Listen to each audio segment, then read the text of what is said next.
turned up. I ain't smoking, but my homie in here burnt. Kendra, Yeah, I'm working on. But he's straight though. report to the principal's office. No.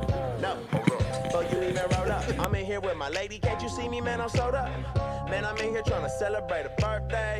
And you know I'm good and well, it's a work day. No matter, we still gon' kick it. And we ain't getting trippy. No Molly in Mississippi. Ain't fighting nobody, ain't nobody said tripping. And Southeast Dago in the building. Shout out to Peter Pan, Skyline Imperial. We out here trying to function. Holla if you with it though. Probably think I'm rolling, I'm just high on the spirit, bro. The only thing we poppin' is the truth. Y'all don't hear me though. They probably think I'm rolling, I ain't on nothing. They probably think I'm rolling, I ain't on nothing. They probably think I'm rolling, I ain't on nothing. But what I got you need to know about, cause homie, I'm turned. I'm turned. I'm turned. I'm turned. I'm turned. I'm turned. I'm turned. I'm turned. I'm turned. I'm turned. I'm turned. I'm turned. Everybody slow motion, leaning off the potion. I tell them I'm straight, trying to keep my mind focused. Came 40 deep, clicked up, crew love. Got them looking at us crazy cause we so turned up. Yeah, homie, I'm turned. I'm turned. I'm turned. I'm turned. I ain't popping, rolling, and I ain't burnt. So tell Mary and Molly, I don't need them to party. Someone woke up in the lobby trying to locate their wallet while I'm 9 holes in trying to work on my hobby. And I wish somebody would get me started. Hey, deuces up to Nipsey, K. Dot and Gang. I'm out here in the West, don't holla at me, man. My bloodstream clean, nothing running through my veins. It's 116, yeah, I'm still unashamed. I call it network if I'm out. Hit me.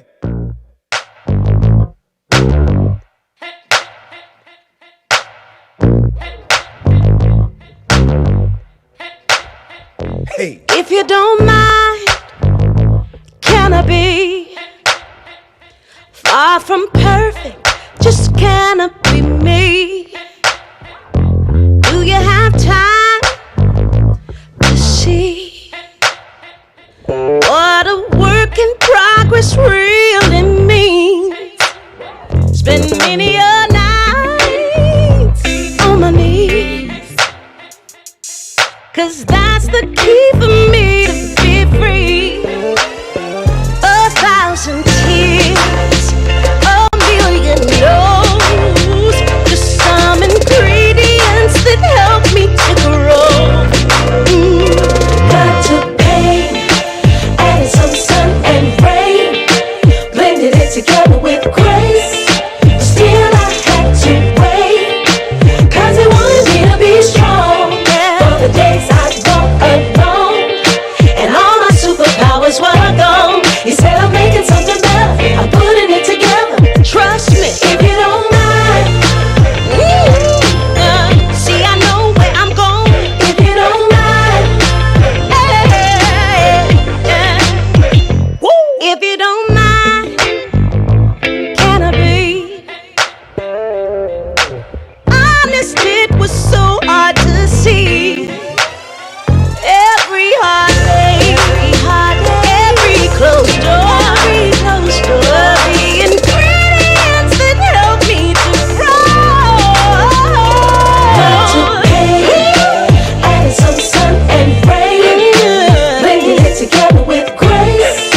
Still I had to wait, cause it wanted me to be strong for the days I go alone, and all my superpowers were gone. You said I'm making something better, I'm putting it together. Trust me, if you don't mind.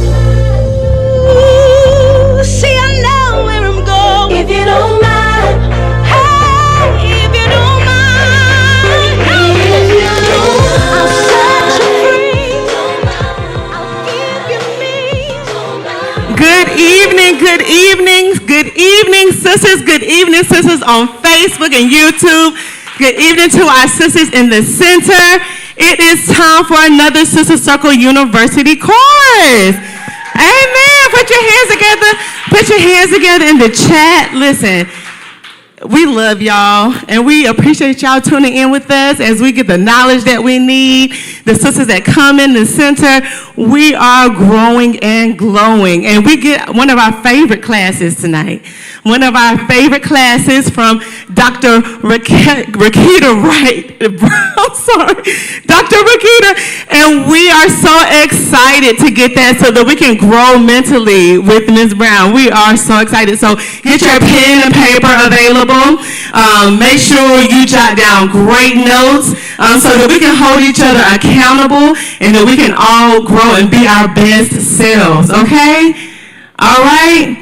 All right, so without further ado, I would like to welcome our guest of honor for today. Put some hearts in the chat. Put your hands together in the center as we welcome our guest this evening. And she's cute too.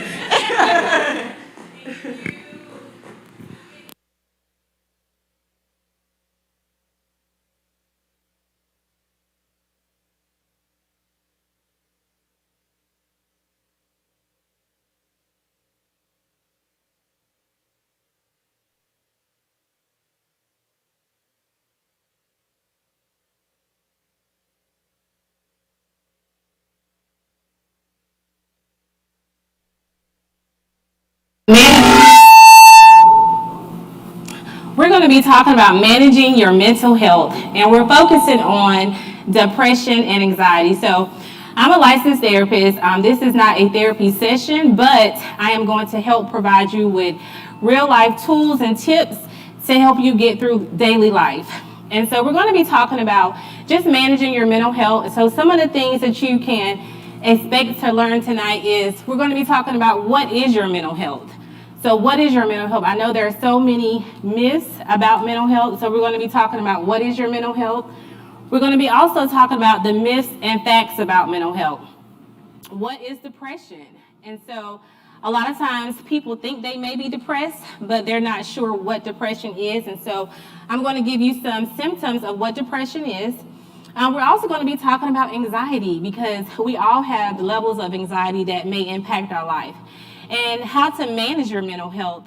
And so then we're going to be talking about some resources at the end that you can use to manage your mental health every day. So again, my name is Reketta. I've been counseling for over 12 years. I primarily work with women now, so I'm so excited to be here with women on tonight. And so as women, especially Black women, we are challenged that we have to be the superwoman. We have to take on so much. We have to be strong. And sometimes we neglect ourselves. And so I'm going to be talking about how to also take care of yourself. And so what is mental health? Mental health basically includes our emotional, psychological, and social well-being. It affects how we think, how we feel, and how we act. And so this is what your mental health is. These are the basic things that consist of your mental health. And so mental health is important at every stage of our life, even when we're starting as a child. How our parents treat us, how our surroundings and how our community treats us. Mental health is important from childhood on up to adulthood. So I want you to know that at every stage in your life, your mental health is important. So some of the things that contribute to mental health include biological factors, such as your genes. You know, what type of genes does your parents have? Your brain chemistry. Also life experiences that you've been through. Certain traumas may impact your mental health, such as abuse, physical abuse, sexual abuse. Those types of things impact our mental health. Also, family history. If you have a family history, we also call it generational curses. So family history that have mental health problems, you know, you may have had family that may have experienced some type of depression or some type of substance use disorder. All of those things impact your mental health. So I want to talk about some of the facts and some of the myths about mental health. So one of the myths about mental health is personality weakness or character flaws cause mental health problems. That is a myth. A fact is mental health problems have nothing to do with you being lazy or you being weak. And many people need help to get better. And so we have to recognize that we need help. We need a support system in order to get better, that we can't do everything on our own. We have to do something as simple as just asking for help. Amen. Telling your sister, you know, hey, I need help. I need help with this. And defining what that help looks like for you. So again, things such as your biological factors, physical illness, injury, life experiences such as trauma. All of those things help to make up your mental health. Another myth about mental health is there is no hope for people with mental health problems. Now we know in my field, there's always hope. As long as you want to try and you want to say, hey, I want to get better, there's always hope.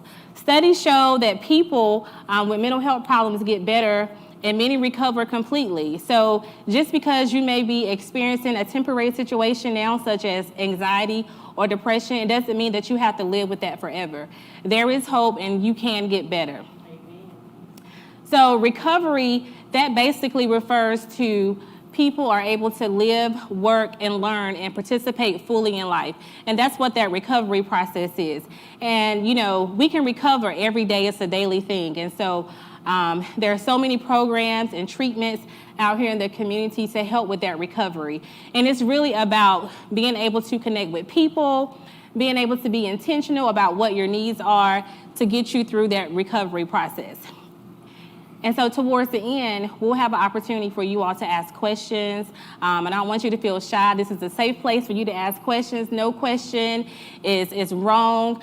This is a no judgment zone. So please feel free to ask questions towards the end of our session on tonight.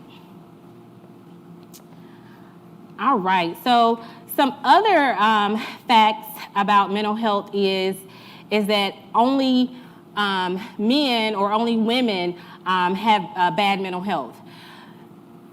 It is, in the studies, it shows that mental health is twice as diagnosed in women than it is in men, because women take on so many different roles. We're being moms, we're being career women, we are leaders in our community, and we're parents. We just take on so much. And so with all of that we have going on and that we take on, we are diagnosed twice as much as men are.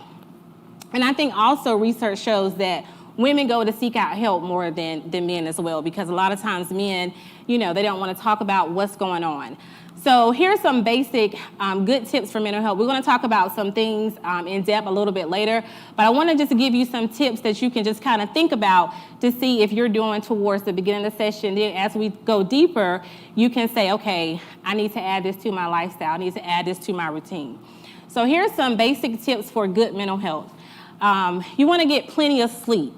I think sleep is underrated.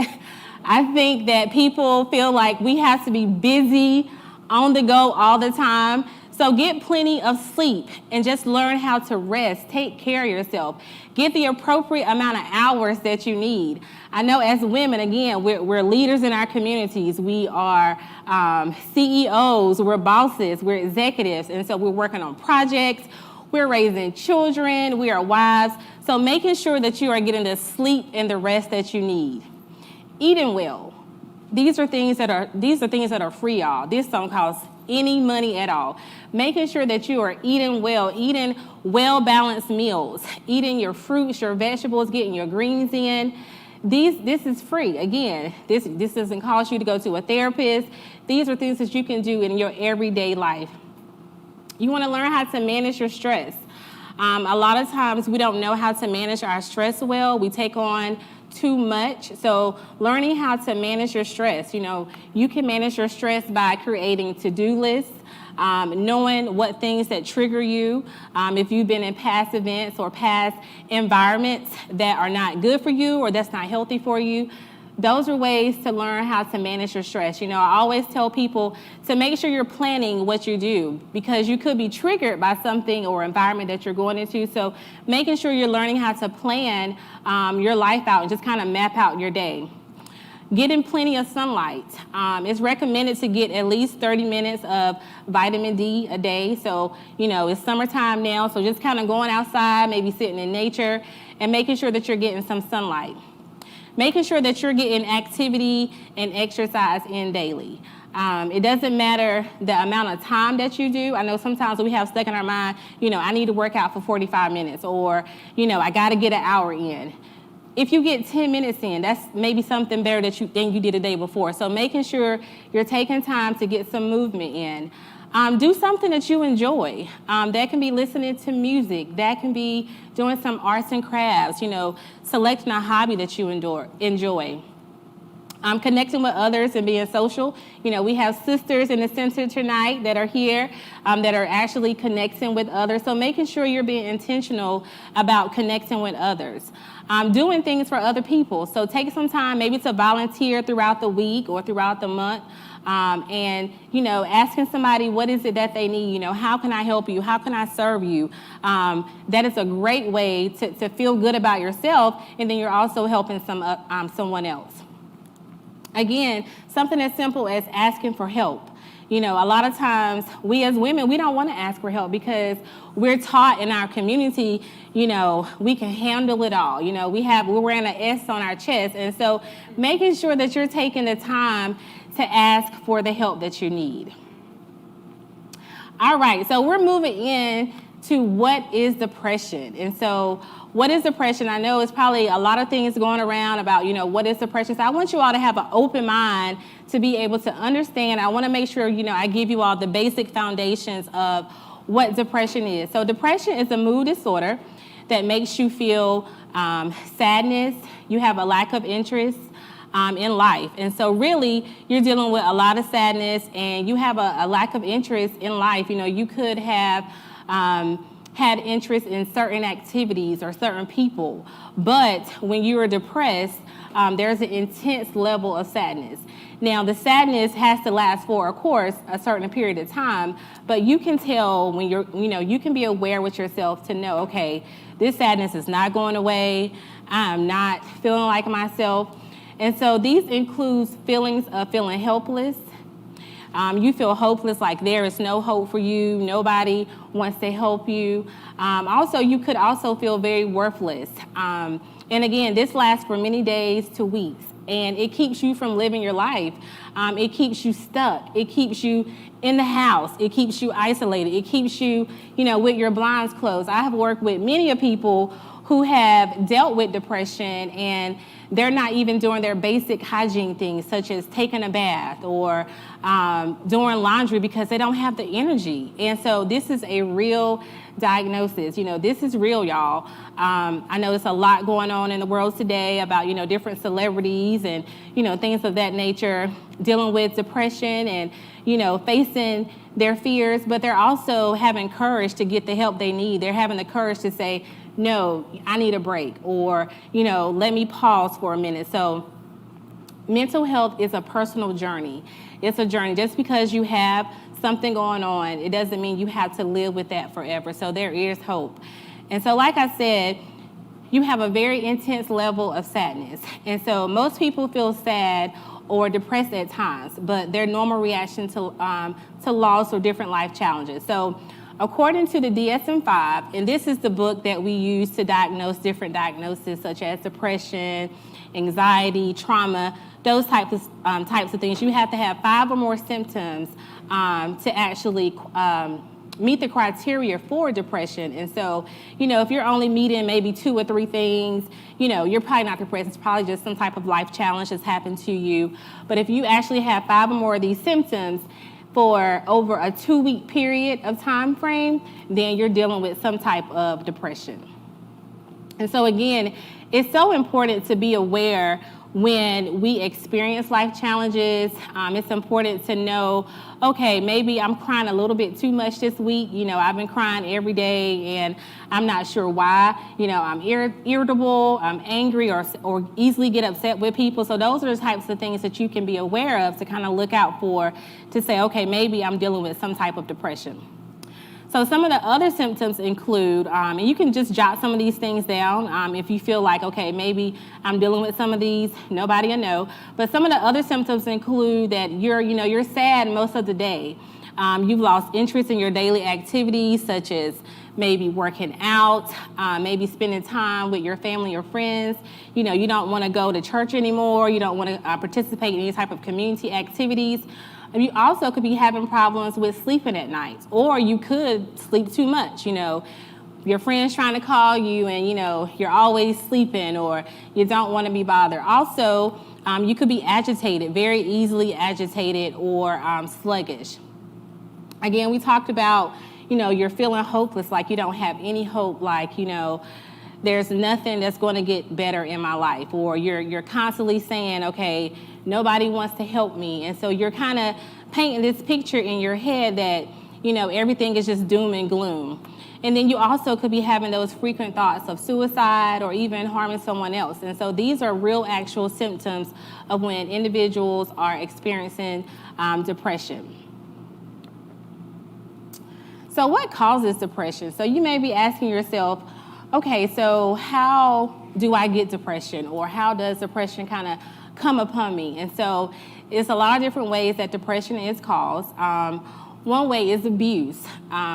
This could be physical abuse, sexual abuse, emotional abuse. These things can make you more vulnerable in life, and so this can cause you to have a depression, because you can have, flashbacks about what happened, or, you can have some type of trauma from maybe your childhood. Maybe you didn't grow up in a home that was a two-parent home, or maybe you didn't have food in your home. All of these types of things is trauma when you think about it and when you're growing up. Also, your age, that can be a factor of, how you're dealing with depression. A lot of times the elderly are more at risk for depression because of their age. A lot of times they don't have family around, or they're just alone. They're living alone. I know during this COVID period, a lot of people have just been kind of, alone at home. And so now things are opening back up. But last year, there was a lot of depression going on because people were isolated and they didn't have, anyone to reach out to. Also, conflict. Conflict is one of the major concerns of depression. Having conflict at work or conflict at home. A lot of times people have family conflict they don't know how to deal with. So having that conflict, personal disputes with other people can cause you to be depressed. And sometimes not even knowing how to deal with the conflict, that can kind of cause you to worry and have anxiety, because you're like, okay, well, this is my family member, but I don't know how to address this conflict or this problem. And we're going to talk about a little bit later about how to be assertive with individuals, so that can help you to reduce that anxiety as well. Some other causes of depression includes a death or a loss. And I know there are going to be some grief classes coming up soon that we talk about different grief and how loss can cause you to be depressed. But this is a major obstacle into being depressed, because after you have lost something, or you've lost a loved one, or there's some type of natural loss, this can cause you to go into a very state of being sad and grieving that loss. So knowing when to process that is very, very important. I talked about earlier how women are twice as likely than men to become depressed. So having the gender of a female can cause you to become depressed, because, again, women are taking on so many different roles as being moms, leaders in our community. We go through depression a whole lot more than men do. And again, the family genes, this can also increase your risk of being depressed, because your family may be dealing with certain issues, or family, from 3 generations ago have dealt with certain things that you may not even be aware of, but it's passed down in your bloodline, and you're taking on things, trauma, that you're not even aware of, and that can cause depression and can cause you to have other, physical problems as well. Major events, such as starting a new job. Sometimes that can be a happy time for people, but it can also be a sad time.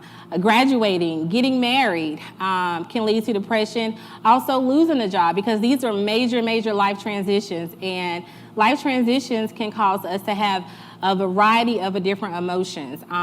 Losing an income, that can cause someone to be pretty sad, when you maybe are the sole provider of your home and you've lost a job, and it's now like, okay, where's this money going to come from, or how am I going to make ends meet? So that can cause individuals to become very depressed and to be very stressful.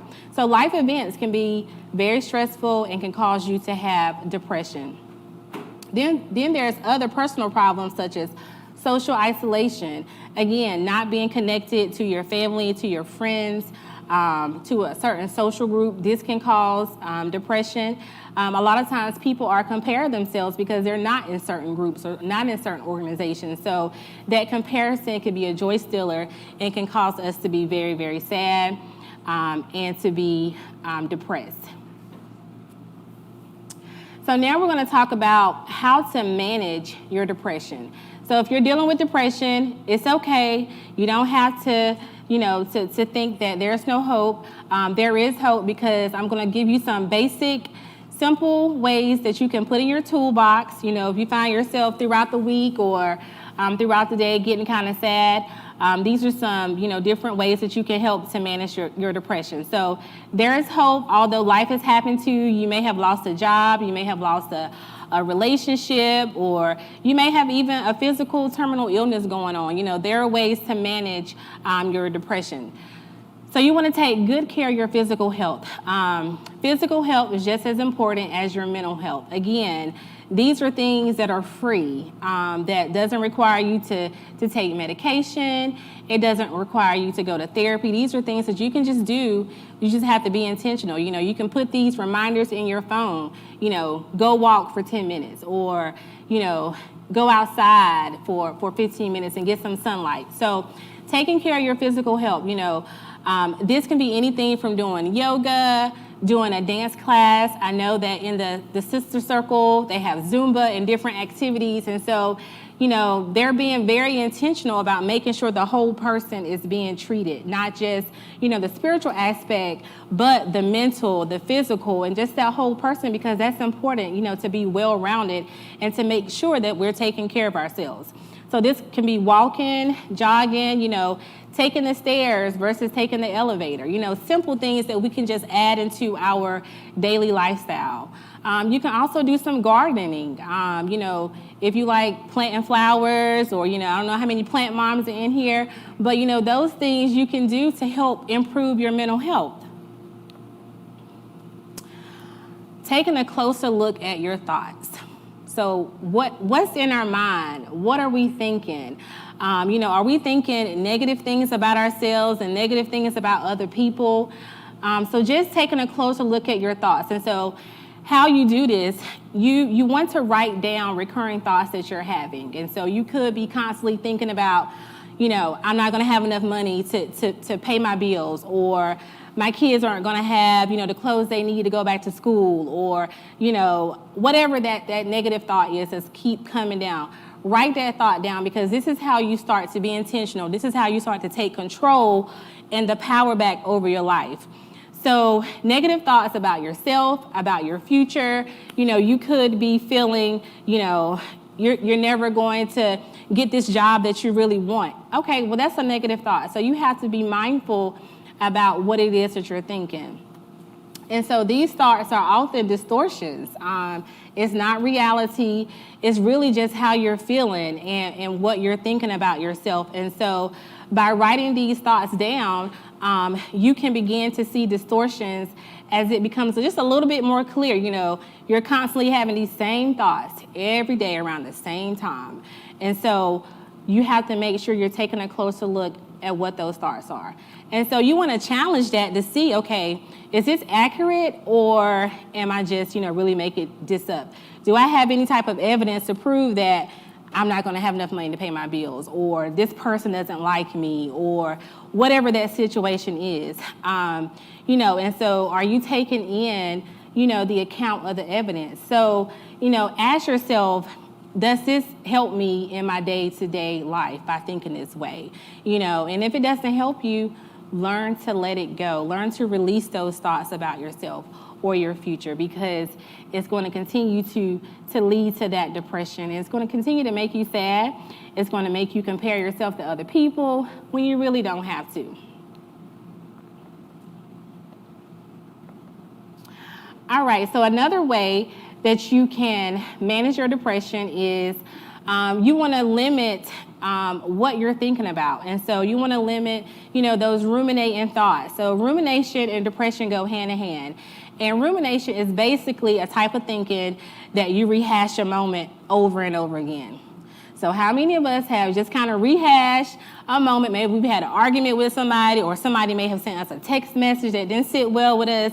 You know, how many times have we just kind of thought about that and replayed it in our mind over and over again?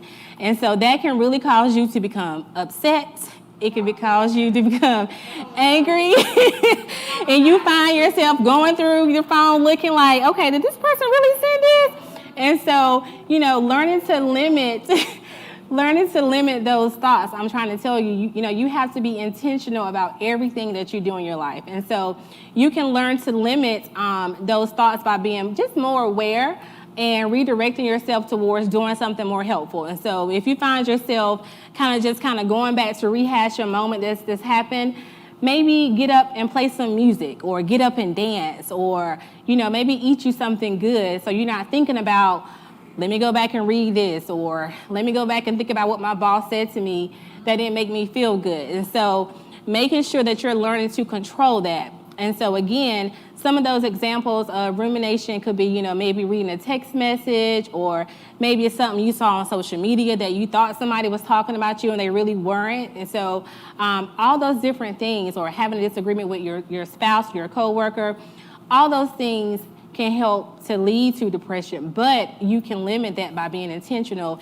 and just being more aware of how you're feeling, just doing some check-ins with yourself, and redirecting your thoughts.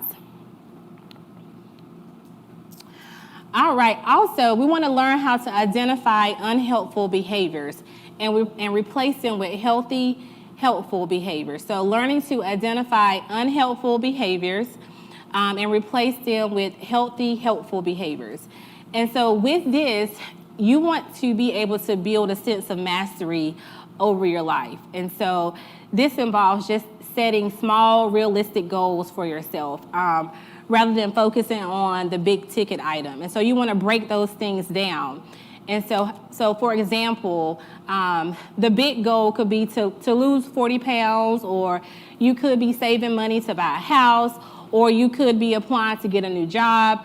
And so you want to make sure that you're focusing on those small steps. You want to break down, okay, I want to lose 40 pounds, but I want to try to lose 2 pounds a week, or I want to lose 5 pounds a month, instead of focusing on, I got to lose the 40 pounds. And so making sure that you are identifying unhealthy behaviors, but replacing them with those healthy ones. So you want to focus on the process to achieving the goal and not the goal per se, because the process is what's going to help you to get there, and it's what's going to help to keep you focused. So making sure that you're focusing on the process. And so what do you need to lose that 40 pounds? You know, do you need to exercise twice a week? Do you need to go to the grocery store to buy healthier foods?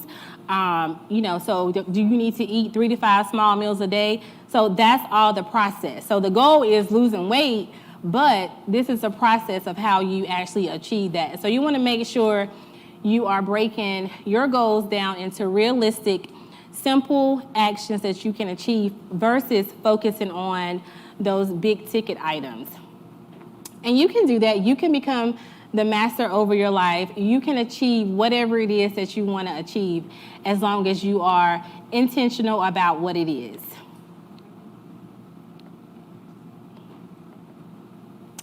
Also, with identifying unhealthy behaviors, you want to avoid making big decisions or contemplating, you know, real major life decisions when you are possibly depressed, because that can change your total outcome of life. You know, you're thinking about maybe starting a new job or leaving your job because somebody made you upset, and, you know, you don't want to be there anymore, but you don't have a backup plan. So making sure...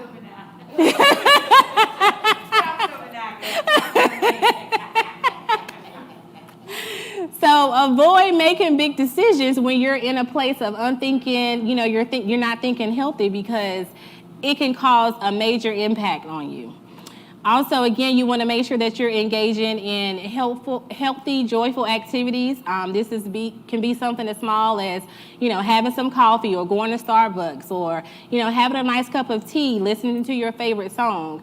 Or you can send a simple email or text message to someone, and also just kind of dancing in your own space. So making sure that you're doing joyful things that bring you joy. Do something every day that brings you joy. It can be something small. It doesn't have to be anything extravagant where you're out spending money, but it can be, hugging your child, or, it can just be anything. I think sometimes we overcomplicate life. We're trying to make things difficult when things can really just be really simple.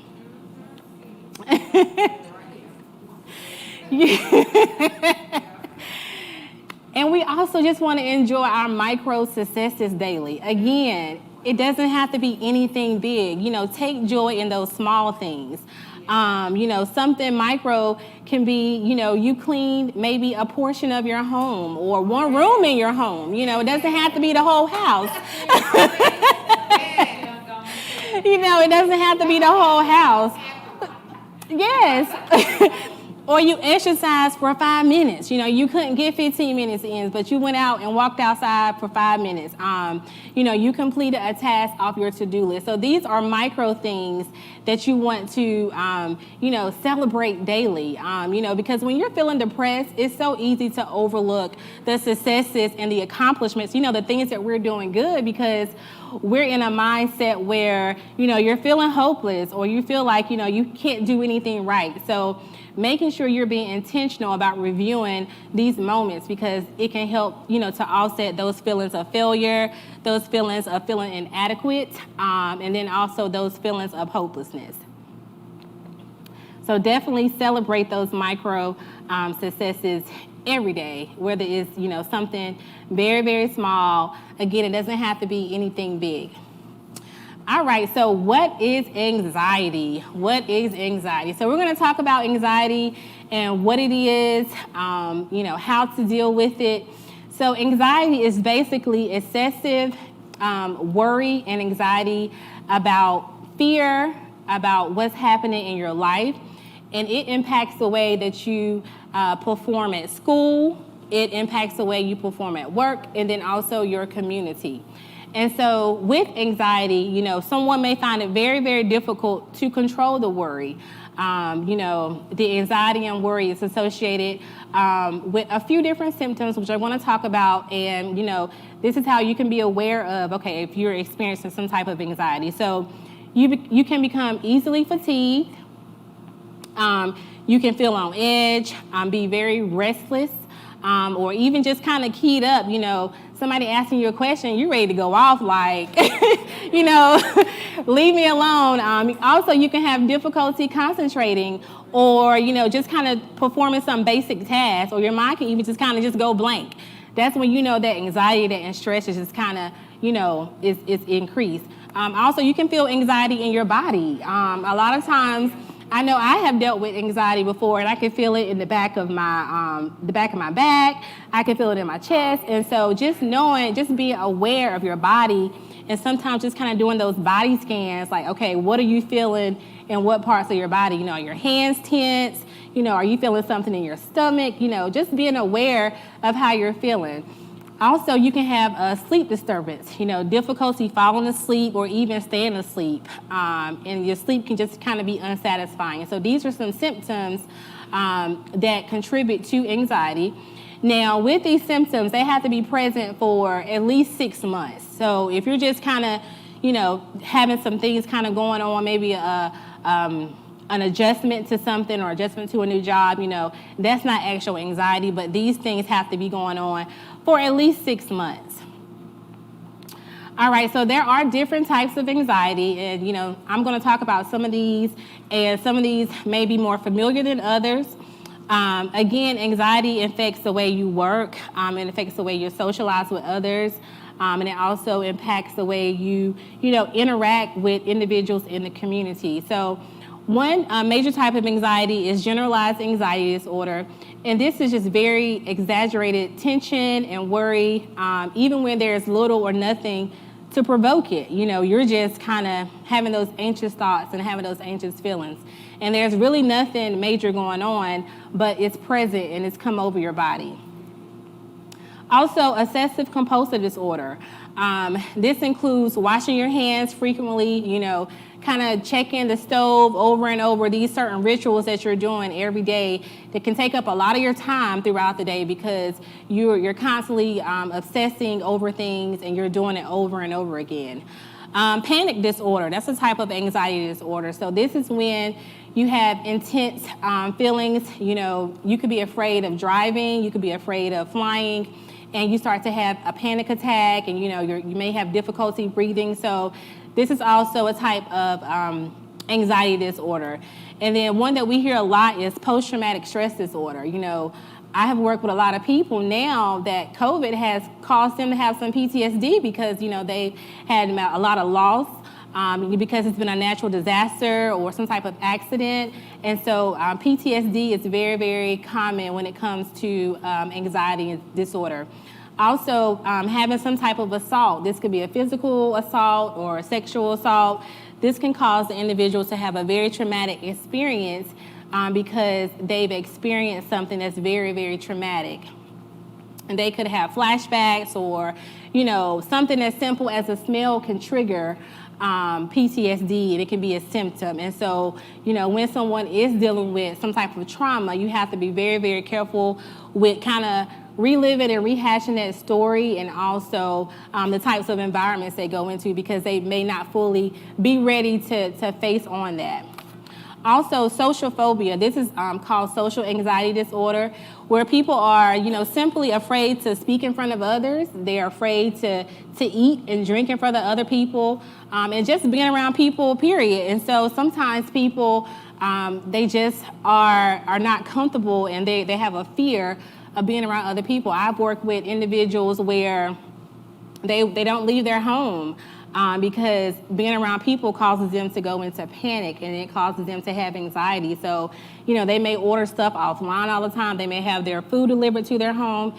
They're not leaving the house. And so this is a real type of disorder that people are dealing with, and it's a type of anxiety that people are dealing with. And so just being able to be aware of what those symptoms are, knowing that you're on edge, you're afraid to maybe talk or be around other people, you're feeling very, you can't concentrate, you're worrying about things that don't even exist, you're creating problems that are not even there. This is a type of anxiety that can cause you to live with. All right, so now we're going to talk about how to manage anxiety, because anxiety and stress is something common that we all can deal with at some point in our lives. So just learning how to practice mindfulness. And so mindfulness is basically, doing techniques like prayer. You're doing some deep breathing. You're inhaling in through your nose.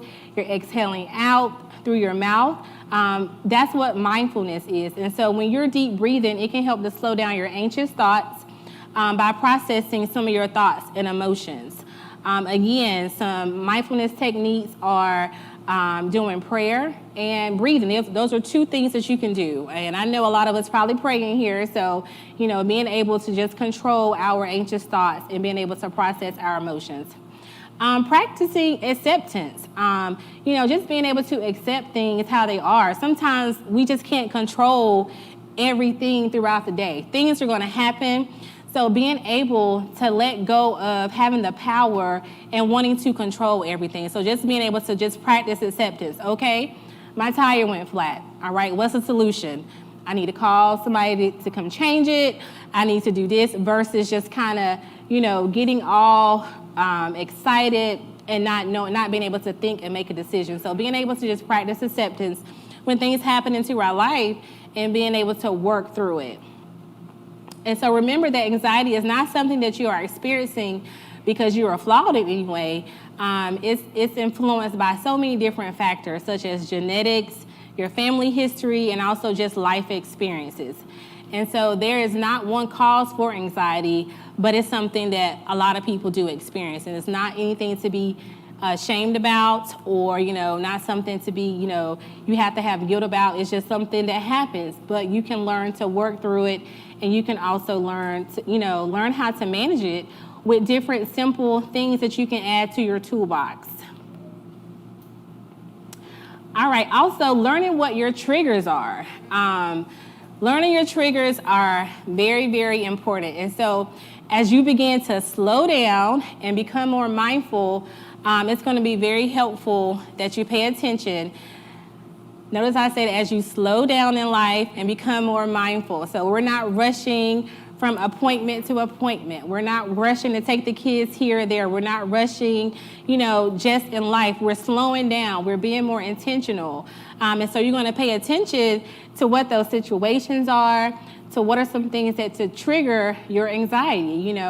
If you're triggered by, having an overbooked schedule, then you need to look at your calendar and say, okay, let me put some breaks in between this, making sure, for all the ladies who are working, the 9-to-5 jobs, taking your lunch break. You don't have to work straight throughout the day. You're not getting an award for, doing the most work. Making sure that you're slowing down, taking your breaks when needed, and enjoying those breaks.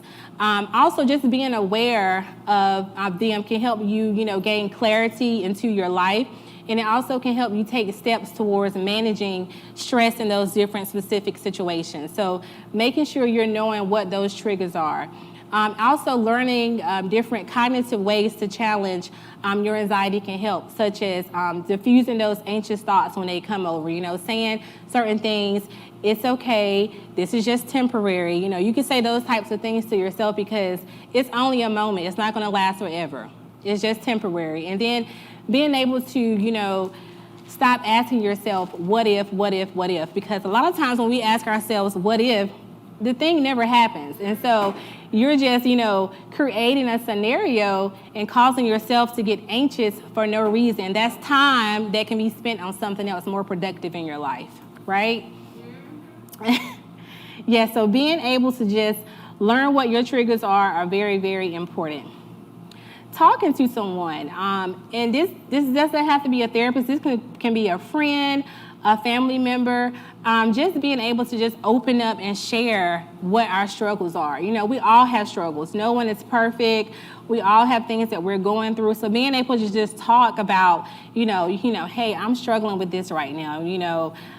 I had a bad day at work and this happened. So just being able to talk to someone that can relate to a situation that you're going through is very, very important. But you want to make sure that, it's a trusted person now. You don't want your business kind of out there with everybody. So just make sure it's a trusted person that you can talk to and just share with important people in your life, your experiences and what you're struggling with. How many of us struggle with things, right? So everyone is struggling with something, but you can find someone that you can talk to feel better about that situation and know that you're not alone in a situation. Journaling, that's a free thing that you can do. I have so many journals, but just being able to journal your thoughts is a way to just handle stress. Is just to write things down because sometimes we can have so many different thoughts in our mind. Our mind is cluttered. We're not able to think clearly. So just being able to journal, it's a very, very valuable tool in improving your mental health. You can go to the dollar store to get a journal, very inexpensive, but writing things down is important. I know we have our smartphones and our tablets, but just writing things down sometimes is very, very helpful with you being able to see, okay, this is what's going on right now. Being able to have maybe like a gratitude journal, things that you're grateful for. I know every night before I go to bed, I practice, gratitude. I think about two to three different things that I was grateful for that day because, some days can really be a struggle. And it's like, okay, did I do anything today? What did I accomplish? And so, finding something that I'm grateful for can help to relieve stress by focusing on what's positive in your life. You can also write a letter that you won't need. When you're feeling anxious about an interaction or a personal relationship, maybe you can write a letter about, kind of what's going on.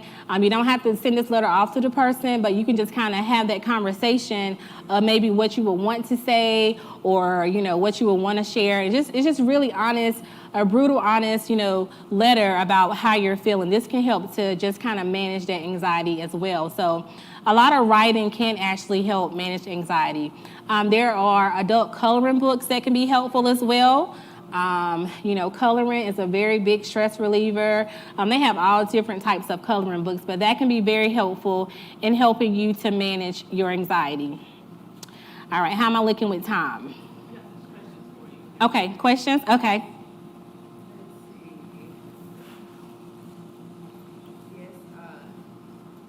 Yes. Ooh, there I am. We have a few questions from our sisters in the chat. One of which, how do you handle people that have a habit of comparing your grief with theirs? Like sometimes I won't voice when I'm having a sad moment, and they lost their oldest son. Okay, ask that question one more time now. So how do you handle people that have a habit of comparing your grief with theirs? Like sometimes I won't voice that I'm having a sad moment. And for example, she had lost her oldest son. Okay. So for a situation like that, if you see that happening more than once, you have to be mindful about what it is that you're sharing, or know when to stop the conversation, and knowing that, okay, well, maybe this person is going through something as well, and so this might not be the best person to talk about that situation with, so maybe finding someone else to share that grief or whatever that situation is. Okay. And then we have, if a doctor puts you on medication, do you have to take it forever, or can you stop once you start feeling better? Yes. Okay, so is that the question? Yes. Okay. So you don't have to take medication forever. I would recommend that you consult with your doctor to make sure that it's okay that you get off. But if you feel like you have made improvement, again, like I said, nothing has to be forever. You don't have to go to therapy forever.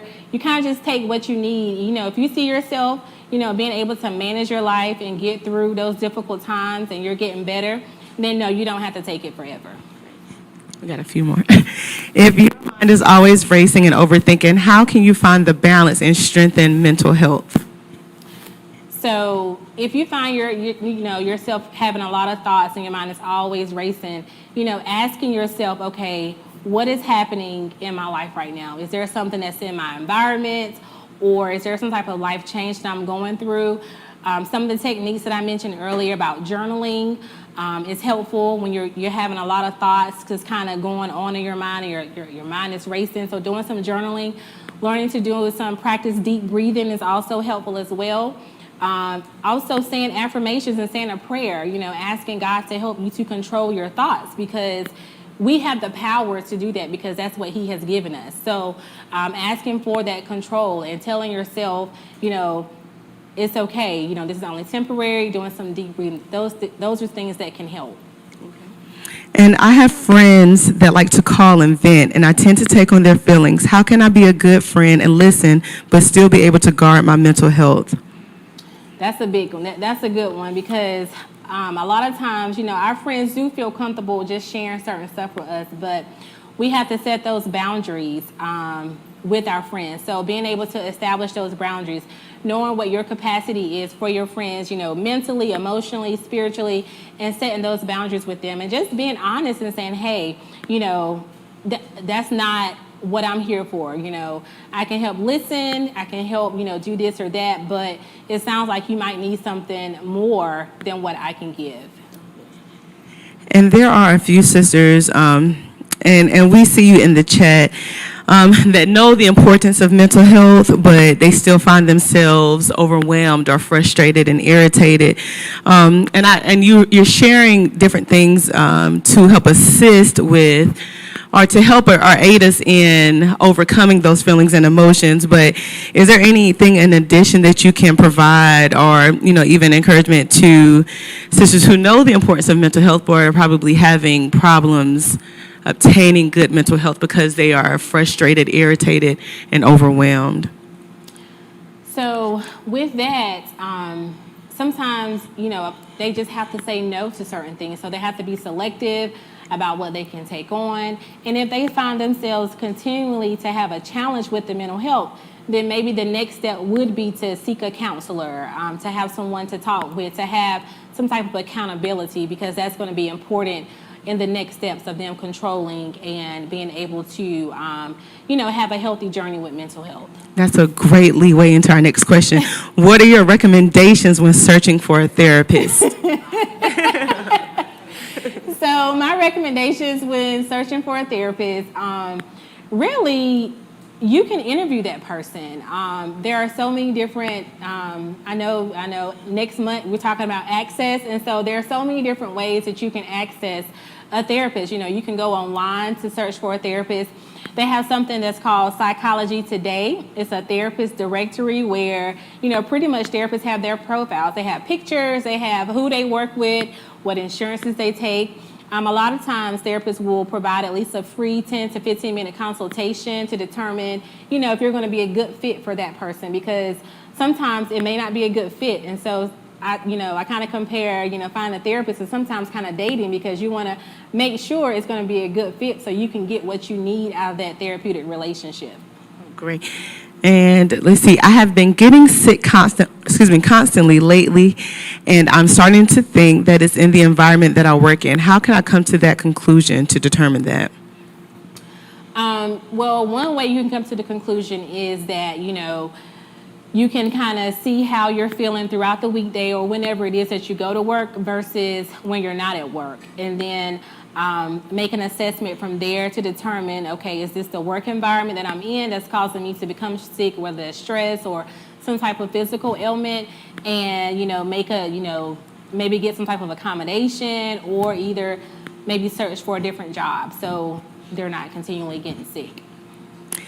And what are some tips on the questions are rolling in. What are some tips on being there for someone dealing with depression or anxiety? So again, sometimes we can, take on so easily the burden of others, but you cannot take on that burden so much, and then now it's causing you to become depressed or you to become anxious, and now you're constantly always worried about, okay, what's going on in that person's life? Because if truth be told, our own lives is a lot to manage, and so knowing, when to say no, or again, it really comes to boundaries and being selective about what it is that you listen to, and taking control of, okay, I can talk to this person for right now for a few minutes, or now isn't a good time, can we schedule a time? And so really knowing what they have the capacity to receive from their friend or that person. Those are great, and those are great questions. And sisters, if you have any additional questions, even the sisters in the center, we can get those questions to our circle therapist to get those answered, because she's giving a lot of great information. They're saying that in the chat, that this is great information that is needed. And I see the sisters like consoling the sisters in the chat, which is great, because it's no sister left behind, and you can see that throughout the chat, and even with the information that you're providing us, it is great. But yes, ma'am, let me come to you. No, ma'am. I got it. Okay. How do you go about setting those boundaries when you're so accessible, but now you're realizing that you have to set boundaries? How do you go about that without being offensive? Well, that's a good question. And it probably is going to, be offensive to some people, but you have to know that that's what's best for you. And so really just being able to take control over your life, because, at some point you didn't have boundaries, and people, like you said, you were accessible to people always reaching out to you, but now you're at a place where you have, evaluated your life, and you want more peace, or you want more joy, more time to yourself. And so now, boundaries could look like, okay, I'm taking my calls from 9 a.m. to 7 p.m. And after that, it's family time, or, I'm going to get with you tomorrow. And so I think, with new people that you meet, you just being upfront, but with the old people that you do already have in your life, just kind of bringing up some things and being assertive. I was just about to ask any sisters in the center with questions. I just wanted to piggyback on what she just said, because that's been my question the whole time. I do have a no, and I'm firm with my no, but the people who, as you said, were used to accessing me, they're offended. And these are people that I have to deal with, like my family. My youngest is 16, so I'm preparing for not being in the house. So, no, I'm not cooking every night. And it doesn't hurt your feelings, because I have food in there you can cook by yourself. Mm-hmm. And having those firm no's, but I guess, easing them into your set boundaries. I gave them a grace period of 2 weeks, but I guess that wasn't long enough for them. But, just easing the people around you into your boundaries and in a loving way so that they are not offended, especially if it's somebody out in the street. I would care less. Right. But if it's my family, it's more so like, okay, I'm not going to do this because you are capable of doing this, and it's too much for me right now. Because I have always been on like every other mother, I guess, in the world. Mm-hmm. But how do you ease them into those boundaries?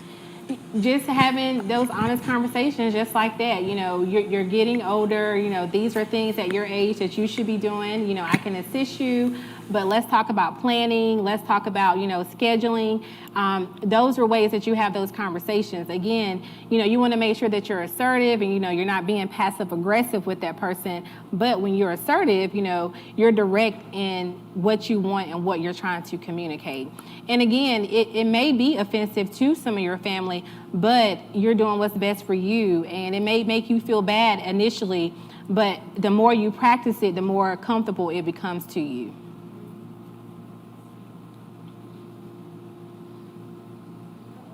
Hi. Is that one? Okay. This past year, 2020, I did my freshman year of college during a pandemic. So it was very overwhelming, but I was diagnosed with generalized anxiety and started medication. And it made me feel a lot of guilt, like, is my walk with God not strong enough that I have to use medication? So what would your advice be for someone dealing with that guilt? So what I would say, if you're struggling with those types of thoughts, just know that, okay, God put these things on earth to help us get through this thing called life. And it's just a part of your journey. It doesn't mean that you're going to need that medication forever. And so just working on letting go of that guilt and know that, okay, well, right now, this is what I need to help get through this anxiety. You may not need it forever, but just, being compassionate with yourself and being kind with yourself and knowing that, okay, I'm going to be okay, although I'm on this medication. It's just like if it's a physical condition, say you had diabetes, you needed medication for diabetes, would you struggle with that same guilt? But because this is a mental health challenge or problem, now it's looked like it's a stigma. And that's one of the main concerns about the stigma that our community has about mental health as well. That's really good. Yes. So, you're going to be okay. Just because you're on medication and you're taking it, it doesn't mean that you need it forever, okay? So I want you to know that.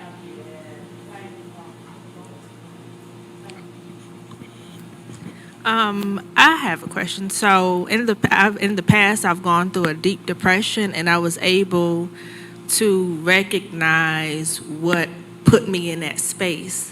But here recently, I realized that I'm going through avoiding those things that put me in that space rather than managing my depression. Mm-hmm. So how do you switch from avoiding to actually managing it so you don't get to that space? So avoidance is not helpful. The longer you avoid something, the issue is still going to be there. And so, it's hard to face different challenges that we're going through sometimes, but knowing that, okay, I'm going to face, this feeling. I'm going to be able to feel what I'm feeling and sit with it and process it. That's a part of your healing and your recovery, because you just avoiding the situation is not helpful to you getting better. So you being intentional about, I'm taking control over my life. I'm going to face whatever it is that I'm dealing with, and I'm going to know that, okay, I'm going to take it one day at a time.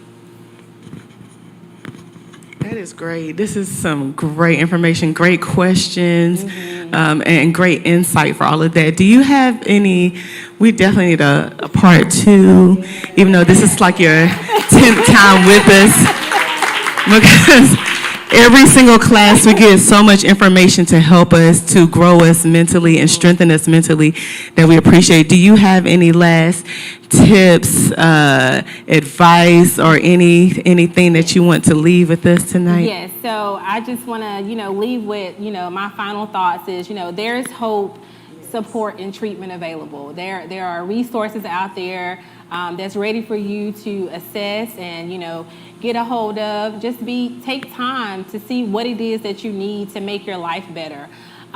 Know that you are not alone in this process. You can live a full life with depression or anxiety. You don't have to be doomed and gloom. And there's people out there to support you and they are really ready to support you. Ask yourself, each day, what do you need during that moment? Ask yourself, what do I need right now? So just check in with yourself and ask yourself, what do you need? And then my last thought would be just to practice self-compassion. Don't be too harsh or overly critical on yourself, and just give yourself some grace and kindness. It's the final thoughts for me that you give. You all please put your hands together for Reketta. Put your hands together. We thank you so much. And y'all, again, she looks so cute. Thank you so much. And she gave so many helpful hints, and tips. But yes, remember to give yourself grace, and I appreciate her helping to break the stigma on mental health for us as a people, even women or even in the Black community. But sisters, we say it all the time, but if you don't know now. There's no sister left behind. You are not alone. And as you can see in the chats, and I know even in the center, a lot of people relate with those things that you're going through. So you're here to support each other. We're here to uplift each other and hold each other accountable. But it was great teaching on tonight. Put your hands together. Show some love in the chat. Woo, woo, woo. And I would like to welcome our circle pastor on the stage. Y'all, do you feel like you were laying on the couch, just you and Reketta? We were all on your couch, all of us, okay, at the same time. And the sisters, Facebook sisters, y'all got to go back and look at the chat. It is lit up. 100 ladies were on Facebook. I'm not sure how many were in the cathedral, but would y'all say hey to y'all sisters real quick? Let me hear you. God is so good. Let me tell you, I want you to just give your sister your takeaway, but I'm going to go ahead and say that mine was, what do I need right now? Just thinking that, not trying to go off into next month, tomorrow, even next week. What do I need right now? So just give your sister one takeaway, something in your notes that blessed you real good. Y'all put it in the chat, something that blessed you real good tonight. Reketta is our circle therapist. Listen, she has been blessing us now for almost a year now. For a solid year now. And I think we need a part 2, 3, 4, and 5, okay? That is it. But I am so proud, Anastasia, I'm so proud of your daughter tonight. And it's her birthday today. So your aunties want you to know that we are proud of you for asking that question. We are proud of you for going through a pandemic as a freshman in college. We honor you for that. Keep pushing, and listen, we're going to push you all the way to that degree, right? We're going to push you all the way to that degree.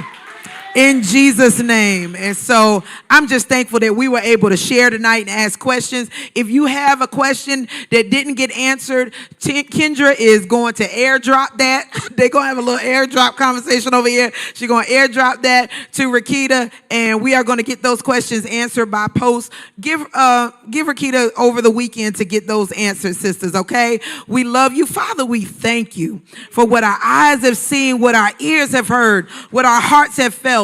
God, thank you for Reketta. Thank you for the knowledge that you've given her to help those of us in the kingdom who need it. Thank you, God, for helping us to realize tonight that mental health matters, and there are things we can do practically to take care of our mental health. And so, God, I pray now in the name of Jesus that you would bless my sisters as they leave this place, but never from your presence. In Jesus' name, amen, amen. Monday, we are back, y'all. We're back nudging. It's our anniversary, and we're going to access in August. Good night. Love you. Good night. All right, sisters, I'll see y'all. See y'all. Oh, wait, Tina want to dance a little bit.